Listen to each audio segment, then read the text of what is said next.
Alright guys, it's the kid, man. It's the kid, it's the kid, it's the kid, it's the kid, it's the kid, it's the kid, it's the kid, it's here. It's me, man, here, Double H. I'm here for some football news. We're here for some football news. So, Ozil, the Zillage, he signed a contract extension. Can I say that I'm shocked? Can I say that I'm shocked? And I've got various feelings about this. Ozil on his day is one of the best number 10s in the world. That's a fact. On his day. If you consider one of the best players in the world in your position, shouldn't he be in one of the best clubs in the world? Arsenal are not one of the best clubs in the world. That's a fact. We can't argue that, guys. Let's be objective here. Come on, let's walk with me here. Let's be objective here. Ozil is a Bayern guy, Juventus, Barcelona, Real Madrid. He can get into any top team because on his day, he's arguably the best playmaker number 10 that there is. His footballing IQ is off the flipping charts. So I was surprised by him saying that he's going to commit 3 years to Arsenal. And maybe there are two sides to this. The first side is, if you're in an environment that you just like, you enjoy the environment, you like the city, you like the people, you're settled down. And also strikes me as a kind of guy where I don't think he likes to move around that much. That I think he does like his downtime and likes to be around the place where he feels chill, where like he doesn't feel too much pressure. And I don't think he strikes me as a guy that says, I want to prove myself at Real. I want to prove myself at a big club as opposed to Sanchez. Who's Sanchez? I know. I'll move to flipping Krypton or Neptune to prove myself as a top player. Ozil is not that kind of guy. But then on the other tip is, all because he signed the contract, it doesn't mean that he's going to be in Arsenal for life. It just means that, okay, if you now want to buy him, somebody has to drop down a lot of cake. So signing a contract extension does not automatically mean that 100% he will be an Arsenal player for life. But I just think it's a huge move. And I definitely do think it's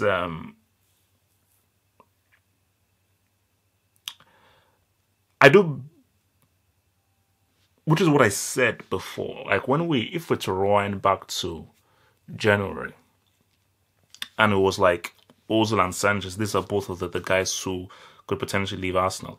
I always said, because, just looking at Ozil's Instagram posts, him on social media and so forth, I always felt, and I said that, Ozil seems as if he loves Arsenal more than Sanchez.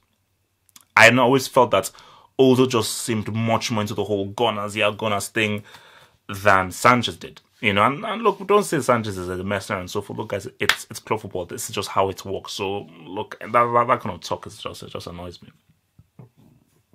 But yeah, man, it's interesting, and I think that it's something. I didn't say it's coming. I didn't say it comes, but for Arsenal, it's a great coup. What the hell?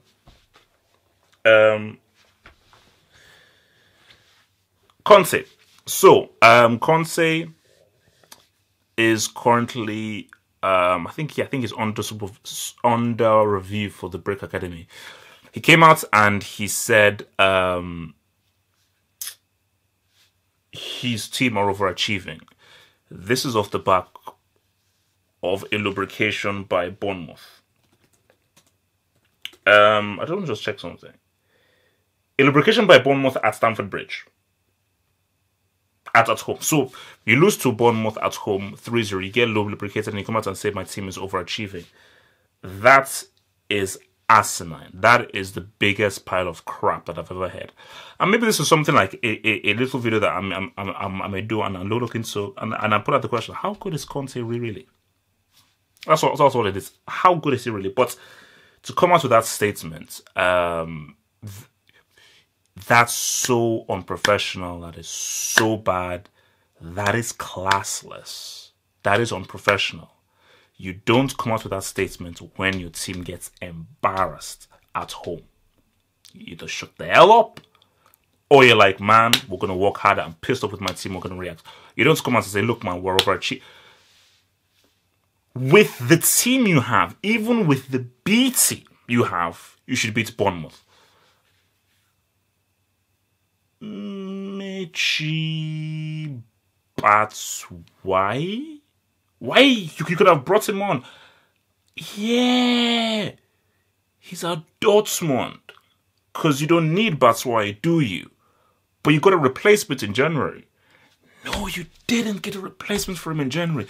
Which means that if Morata keeps missing one-on-ones and open goals, you play Eden Hazard as a striker who also has to create, who also has to cook food, who also has to give birth. I mean, can you see the issues that Chelsea have? Can you see the issues? So yeah, interesting. Aubameyang. So I was reading something today when I was in the office working on the sports news in my day job.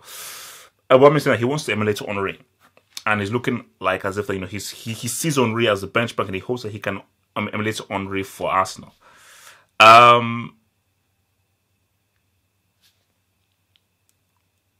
Aubameyang will never reach Henry's level. In my view, this is my opinion. Again, we can argue about this and everything. In my view, Henry is the greatest Premier League player of all time.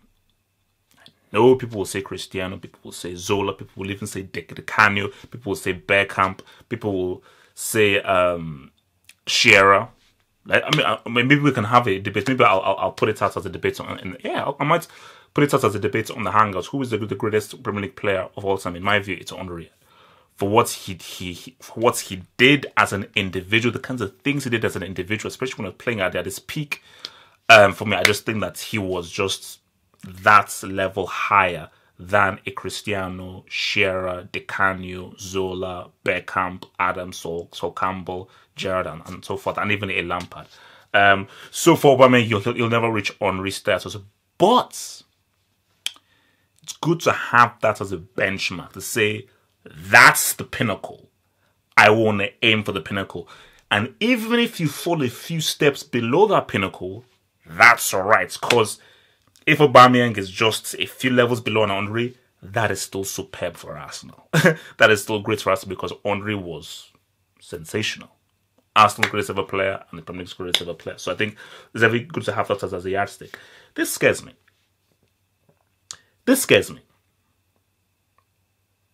Bayern want to put in a bid for Pulisic in the summer. That's scary. This needs to be addressed. And I think I think me and Devil from Football Banter should actually talk about this. Ban, they can't be allowed to. No, this is getting really ridiculous now. They can't be allowed to. Dude, come on. You can't be allowed to do that. Hummels, Götze, Lewandowski. I mean, come on. I mean, where's the FFP? Where's the... I mean, that's ridiculous. Because with Aubameyang gone, Pulisic, he may be an embryo. He's their best player. He's Dortmund's best player. So it's like, that's scary. And if Bayern gets Pulisic, that would be huge. Because remember, Ribery's getting old. Robin, bless his soul, one of the greatest players of all time, actually. He's getting old as well. So they definitely need a really good wide player. Coman is still young. So if they get a Pulisic for Bayern, mix it with their James and a Polish nuke, that would be flipping dynamite. But I just think that's just ridiculous for them to do that. That's utterly, completely ridiculous, man.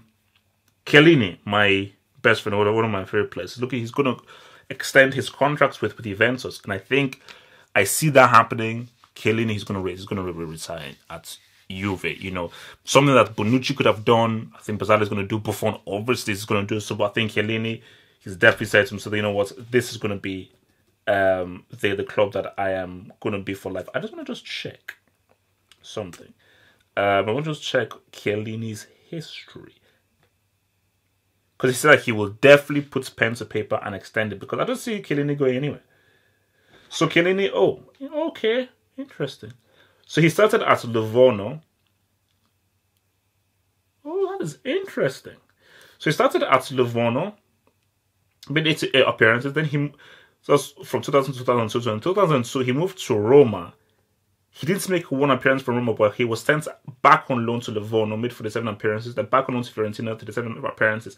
So he never actually played for Roma at all. Then from 2005, he's been with Juventus, which is now 5, 6, 7, 8, 13 years. 13 years at Juventus. And for me, as I for Chiellini, one of my favorite players ever. You know, his attitude, the way his application to defend, and I just love the fact of like we have all these ball playing defenders and all these defenders that can do all these kind of things. I love Chiellini because he's a throwback. He's like, nah, I'm here to defend.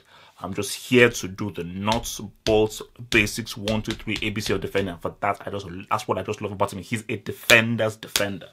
And yeah, it would be great for him to send that contract extension. Cristiano says he doesn't want Kane or Neymar. Let me just look more at the story in detail. This is from Bleacher Reports. You know, give a shout out to those guys who actually sacked Danny T apparently. Cristiano Ronaldo reports he does not want Harry Kane or Neymar at Real Madrid, but he does not want the club. But he does want the club to sign 4 new players. Okay, that's strange. Conspiracy, Double H, conspiracy, Double H. He wants them to sign new players, but he doesn't want them to sign Harry Kane or Neymar. Could this be because if they sign Harry Kane or Neymar, he may get overshadowed? Because I've already said Real Madrid, they need an Icardi. But if it's between Icardi or Harry Kane, I'd go for Harry Kane. Because they need a finisher. Benzema, do you know how you have the gutter? You know how you have like the sewer? Benzema lives below there. So you have the sewer and the gutter. Benzema lives below there. He's got a house. I think he's got 5 kids. He's got a garden there. So he's a guy that needs to get the hell out of planet Earth. And they need a striker, Harry Kane, 100%. That's Real Madrid, they need a striker. They need a finisher. They need a guy who actually understands how to put the ball in the net and actually control the flipping ball. And Neymar, look, how do you say no to Neymar? So the fact of the matter is that these are players that would greatly improve Real Madrid. So why would Cristiano not want them? These are reports. These are rumors. So again, these may just be rumors. And in my view, I don't think Cristiano said this. I think for Cristiano, he'd be like, wait a minute. Of course I'd want to play with Harry Kane. Of course I'd want to play with Neymar. And I'd be able to form a link in with him. So maybe this is some guy trying to say, oh, Cristiano is trying to be his arrogant self. Look, I don't say all bad things about Cristiano. I fully feel like if Cristiano sees it's either Kane or Neymar on the table, 100% he'll say, look, we need some new blood in. I love Benzema. He's gutter trash. I want to be able to walk and pass balls into a Kane and walk with a Kane. Oh my God, I'd love to form a partnership with a Neymar and see how we can combine, especially if it's a Neymar going up against fierce rivals Barcelona who used to play for. And that's a nice segue for Neymar. So PSG have called for ref protection for Neymar. Neymar is disrespecting Ligue 1. In case you didn't know, I put out a GIF. I think you can check my Twitter for it, where Neymar controls the ball with his back, you know, sort of in order to Ronaldinho. Then a dude comes and Neymar chips the ball up to put the ball over the defender, and the guy just basically tries to basically kill him. See, Neymar is that dude. That's the thing why I say, like, look,